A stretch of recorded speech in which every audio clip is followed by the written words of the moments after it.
আসসালামু আলাইকুম। কেমন আছেন? কেমন যাচ্ছে আপনাদের রোজা? নিশ্চয়ই খুব ভালোভাবে রোজা রাখতে পারছেন।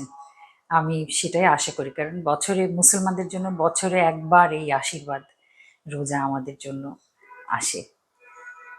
আমি উম রান্নার আগে একটুখানি কিছু কথা বলি যে আল্লাহ কত মেহেরবান।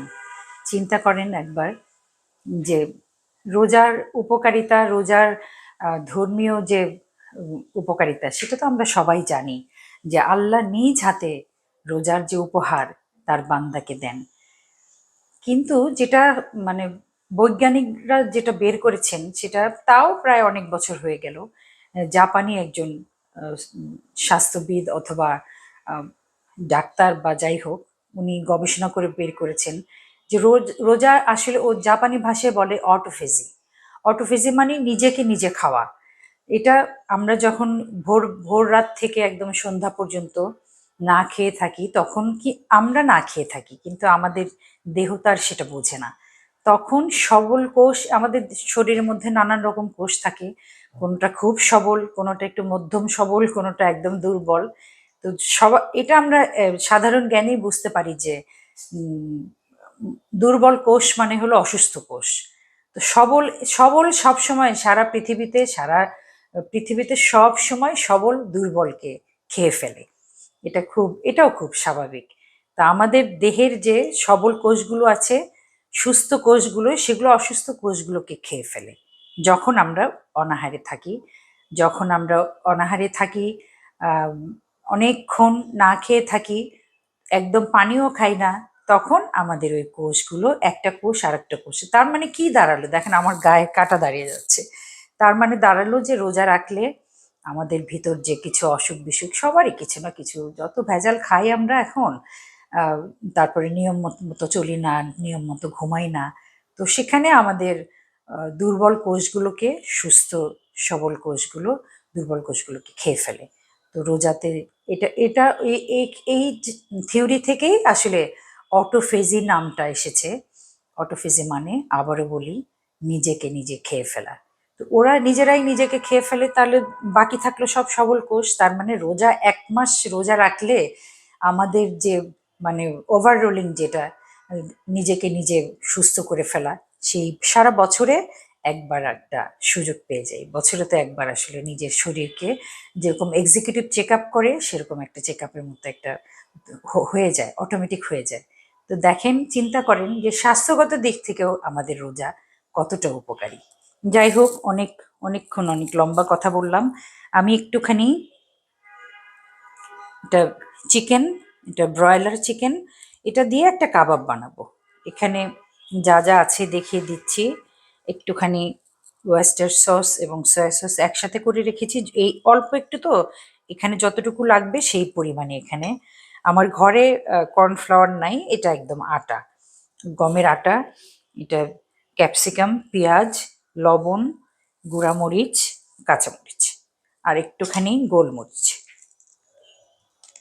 আমি আজকে অনেক দিন পর এক চান্সে গোলমরিচকে গোলমরিচ বলি নাই। আমার এটা একদম ভুল। আসলে যখন ছোটবেলায় শিখেছি তখন ভুল শিখেছি, যার জন্য ওইটাই মনের মধ্যে গেঁথে আছে। গোলমরিচকে গোলমরিচ বলি। ছোটবেলা মনে করতাম কি, গুলমরিচ মানে হলো, মানে আমাদের গ্রামের ভাষায় গুল মারে, মানে চাপাবাজি করে। তো মনে করতাম ওরকম কিছু একটা, এই মরিচটা হয়তো চাপাবাজি করে। ছোটদের মন কত রকম। আসলে ছোট শুধু ছোট না, আমি বড় বেলায়ও আসলে মানে বড় হইনি। কি করার আছে বলেন, সবাই তো আর বড় হয় না। আমি মনে হয় বুড়া হয়ে যাব, তাও বড় হব না। আমার এটাই ইচ্ছা। আমি এখন এটা মেখে নিচ্ছি। চিকেন মধ্যে দিয়ে নিচ্ছি ক্যাপসিকাম। এটা একটু লাল ক্যাপসিকাম হলে খুব ভালো হতো, ভালো দেখাতো। তো না থাকলে আর কি করা, রং তো আর দেওয়া যাবে না। এটা গুঁড়া মরিচ দিচ্ছি, সবটুকু না দিই।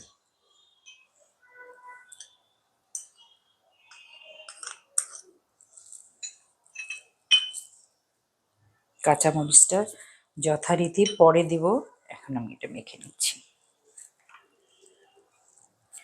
এইভাবে মাখতে গেলে এখন যদি আমি মনে করি যে আমার আটাটা কম হয়ে গেছে, আঠা আঠা হচ্ছে না, সেক্ষেত্রে আমি আর একটুখানি নিয়ে নিই।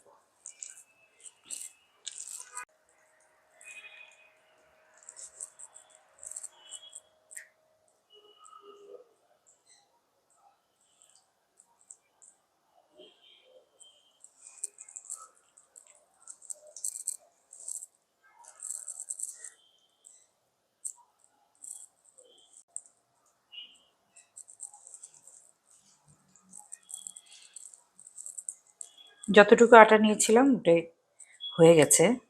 এটা ফ্রিজে, ডিপ ফ্রিজে রাখবো কতক্ষণ, তারপরে একটু শক্ত হলেই তখন সেটা এখান থেকে উঠে আসবে।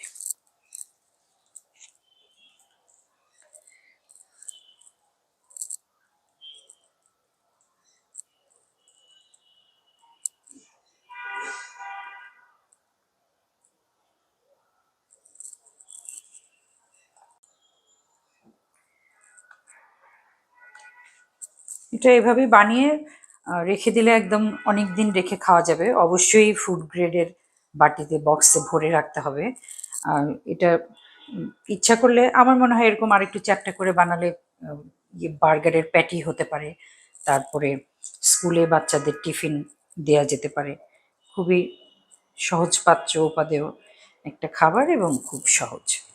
তো যাই হোক, এটাকে যখন ফ্রিজ থেকে বের করে ভাজবো, তো ভাজা পর্যন্ত আর যাচ্ছি না, এখানেই আজকে শেষ করতে চাচ্ছি। সেই ফাঁকে আবার বলি যে নিয়ম করে রোজা রাখবেন, এবং রোজায়, রোজায় না আসলে, রোজায় অভ্যাসটা খুব দাঁড় করানো উচিত। রোজায় সারা মাস একটা কাজের অভ্যাস করলে সেটা পরেও থেকে যায়। সেই ক্ষেত্রে আমরা অবশ্যই মিথ্যা বলবো না, গীবত গাইবো না, এবং সংযম, যেটাকে বলে সত্যিকারের সংযম, সেটা করার চেষ্টা করব।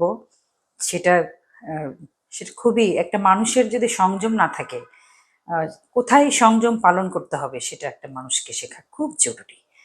তো আমি ছোটবেলা, অনেক ছোটবেলা, বুদ্ধি বয়স থেকে আমরা পারিবারিকভাবে আমরা রোজা রেখে অভ্যস্ত। কখনো পুকুরের নিচে ডুব দিয়ে পানি খাই নাই। এবং রোজা রাখলে মা বারবার বলতেন যে মিথ্যা কথা কিন্তু বলা যাবে না।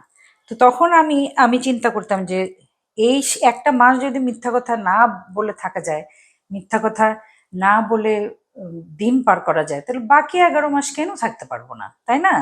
তো সেখানে আসলে এটা এটা খুব খুব ছোট্ট একটা ব্যাপার। অনেক সময় মনে হয় যে আহ, একটুখানি বলি, একটু চাপাবাজি করি আর কি। এরকম না ব্যাপারটা। মিথ্যা হলো সব পাপের মা। তো সেখানে আমরা আহ, মিথ্যা না বলি, কি হয়? মিথ্যা না বললে জীবন অনেক সহজ হয়ে যায়। একজন মিথ্যাবাদীর জন্য জীবন খুবই যন্ত্রণাদায়ক।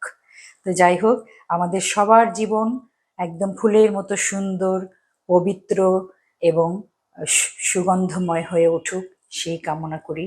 আল্লাহ আপনাদের সবাইকে ভালো রাখুক। আমার জন্য এবং আমার পরিবারের জন্য দোয়া করবেন। আসসালামু আলাইকুম।